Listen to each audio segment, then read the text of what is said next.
Good evening. Welcome to the Larry Zarian Forum. We welcome you. We thank you very much for being with us once again Thursday evening. As I say to you every week, that I should have a recording made of this, and instead of me sitting here ad-libbing, I should have a recording that say it's Thursday evening, it is 7 o'clock. Our telephone number is 547-3668. We like very much to have you participate with us. We have a very exciting program for you. Not only is it exciting, it's informative.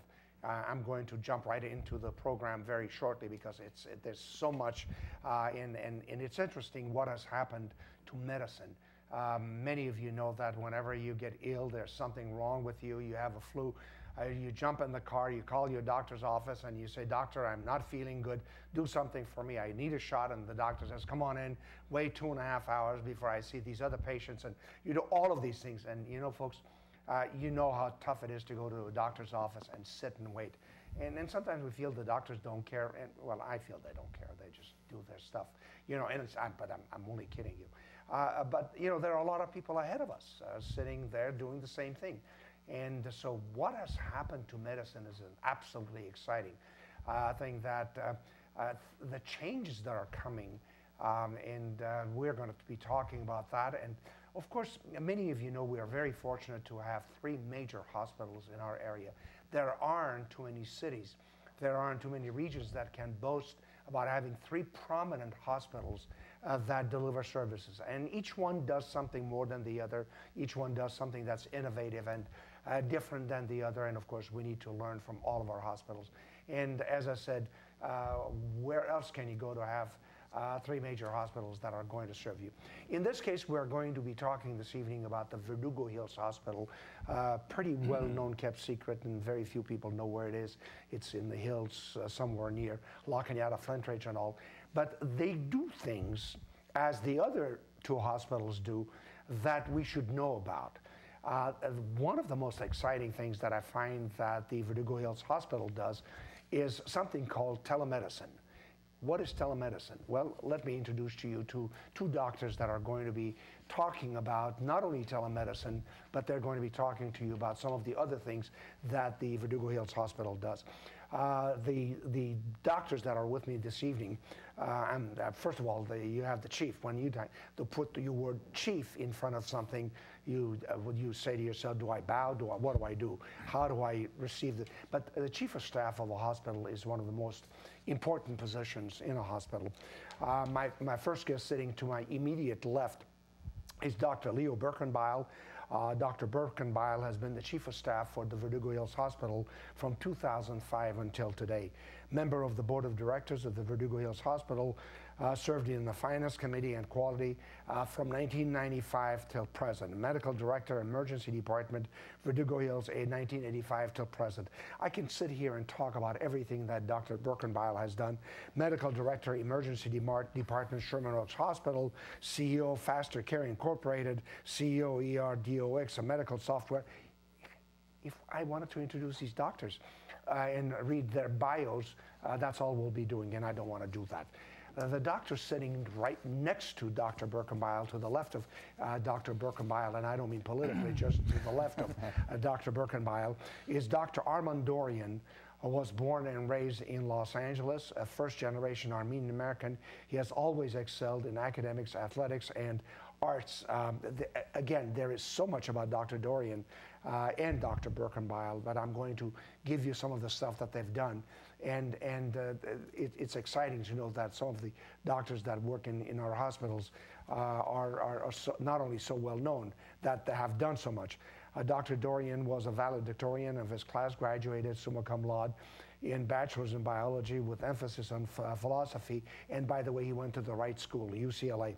He has done research and published in human genomics and tropical biology, received his MD from the John Burns School of Medicine, University of all places. Can you imagine somebody wanting to go to Hawaii to go to medical school? You know, that's, to me, that's sacrifice. Along with his success in emergency medicine, Dr. Dorian has applied the same winning spirit in many entrepreneurial ventures. Well, it's easy for me to say. Dr. Dorian has developed a functional drink called, well, we're going to find out about that. When it says drink, I don't know whether there's alcohol in it and all that. DOX Cardio Water. The drink harnesses the antioxidants resveratrol found in red wine, the stuff that when they talk about drink red wine and it has antioxidants in it. This drink is a part of that. I'll let him explain what the drink is all about. Dr. Dorian has been instrumental in retail clinic industry, owning and running the first chain of retail clinics in California called Fast Care. Along with his medicine, he has become familiar in the media. By the way, you think these doctors are only doctors. They suddenly decide that they'd like to do something else. You know, they say, I'm a handsome-looking character. I'm going to go into the TV business also, and he has done that. And many of you have seen him on television, a show called Diagnosis X, and subsequently worked with a medical consultant for Grey's Anatomy, and you know, everybody knows about that. And so much more. Dr. Dorian has been a regular in print press. He has been published in numerous medical and scientific journals. And that's only a portion of what Dr. Dorian has done. And I want to welcome both of you, Dr. Birkenbeil and Dr. Dorian. Thank you very much for being with us. We live in an exciting period now where medicine is changing.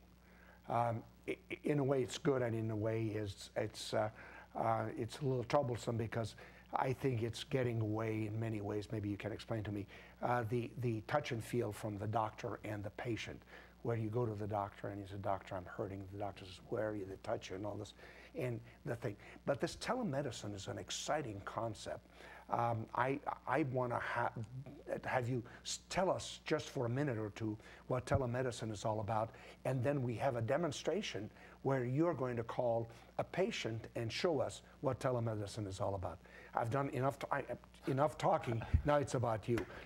One of you take on, and let's talk about that. Okay, Mr. Dorian, thank you for having us, first of all. And let me start with saying that telemedicine is basically the future of medicine.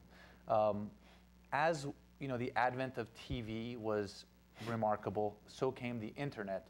And we know now there's websites on the internet like Facebook, MySpace, YouTube, which, you know, my parents' generation barely understands, my generation understands, but my son's generation, it's old hat.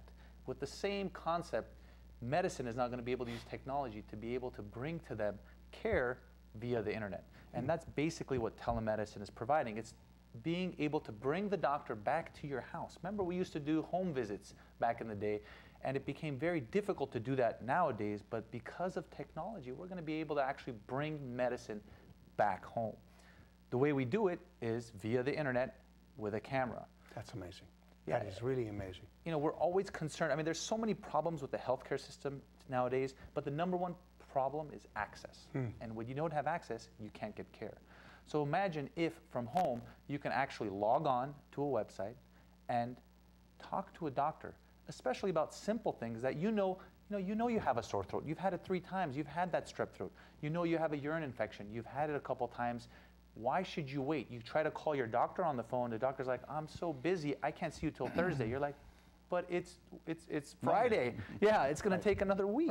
Right. Dr. Birkenbeil, you see medicine in the same way that Dr. Dorian does, that it's going to be via the internet, and this is just the beginning, and we're going to see a lot more medicine practiced that way? Absolutely. I think, you know, as everybody knows, medicine costs too much. It's very expensive. It's very difficult to get in